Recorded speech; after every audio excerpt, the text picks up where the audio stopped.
So a great tip for mono compatibility is mixing inside. So the general tip is to mix in mono, and that's great as well. But if you mix listening to the sides only, you actually get an idea of what it's like feeling the side channel, and that shouldn't be there. When mixing in mono, you focus on what's lacking in the mono channel, and that's good. You have to do that as well, but most of the time you disregard you just blindly mix and don't hear what you're taking off the side channel. So we can just do an MS encoder.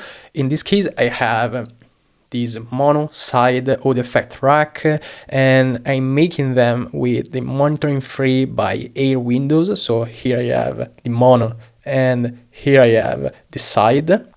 So I can listen to it in mono.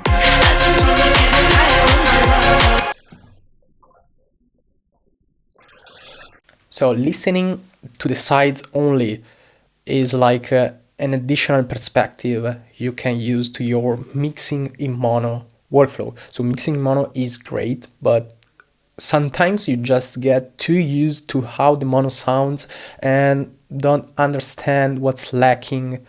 And while listening to the side, you just get an idea of how much stuff, especially in the low end, is going on, which is hurting your mix, or at least making it a bit muffled. But you can also hear how much of the sound that aren't there in mono are in the side, and so you can proceed accordingly and move them toward the mono.